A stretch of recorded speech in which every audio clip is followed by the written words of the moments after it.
Okay, so today I'm going to be talking about the 2011 earthquake and tsunami in Japan. The disaster began with a 9.0 magnitude earthquake off the shores of eastern Japan.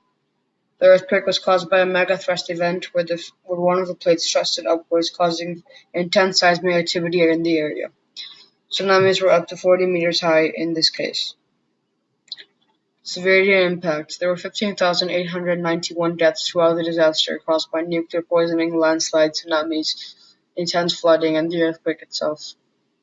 The cost of the disaster was 235 billion US dollars, further making it the most expensive disaster in human history. Earth's axis was also shifted by 20 centimeters, further shortening our day by a matter of milliseconds. There were 6,152 people injured throughout the disaster. The natural geography is essential for the event of an earthquake and tsunami, since an earthquake is mainly caused by the movement of one or more tectonic plates. In this case, it was the Pacific Plate and the Honshu Plate. Japan is in this area called the Ring of Fire. The Ring of Fire is known for its heavily intense seismic activity. As we saw before in earthquakes in Indonesia, Chile, and Japan itself, this area is very vulnerable to very intense earthquakes. The earthquake itself took place 70 kilometers from the coast of eastern Japan. Human decisions made the disaster far more severe than I would have thought it would. Building a nuclear power plant near the oceanic body really made it vulnerable to the earthquake itself, further causing intense explosions and implosions as well, further releasing major amounts of nuclear radiation and nuclear waste into the atmosphere. This infected a lot of Japan's water and resources, further causing more commotion and increasing the severity of this earthquake.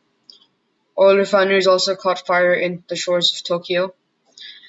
Tall buildings also collapsed. Furthermore, I would suggest not constructing tall buildings near such vulnerable areas.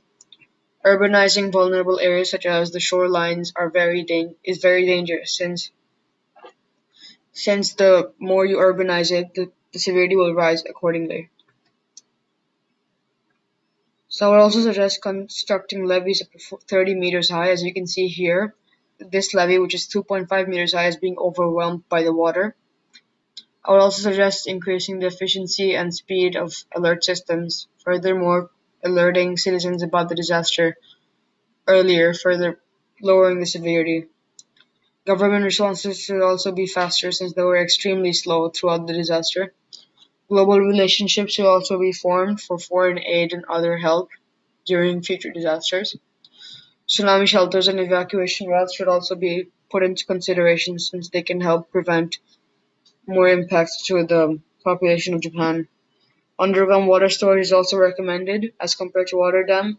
Water dam is a city which suffers from floods and they recover from the floods using underground water storage. I would suggest Japan do the same to recover faster from tsunamis. Government response was overall very slow throughout the earthquake, and shelters were not built until more than 10 days after the disaster. Displacement is still evident in the Japanese population, who have still not recovered from the disaster. Volunteers provided sufficient nutrition for the affected and worked very fast and efficiently. In my personal opinion, I think government response should have been faster, and the government should have invested far more into this response than they had. They could not reach the people who were too far away or where the landscape was heavily affected, as proclaimed by the Prime Minister of Japan. Volunteering was done very fast and was handled very efficiently. Worldwide public also donated more than $87 million together through means of online charities. Foreign aid was also very efficient, and neighboring countries not only raised money but also helped to rebuild Japan. Volunteers from around the world helped in providing food and water, and the US donated $730 million to the Japanese cause. From my personal evaluation, I think that Japan should really take into consideration the criticism they received throughout the disaster and really evaluate upon their performance in this situation. They should improve their disaster response system to prevent more severity from future earthquakes and tsunamis. Thank you for watching my screencast, and yeah.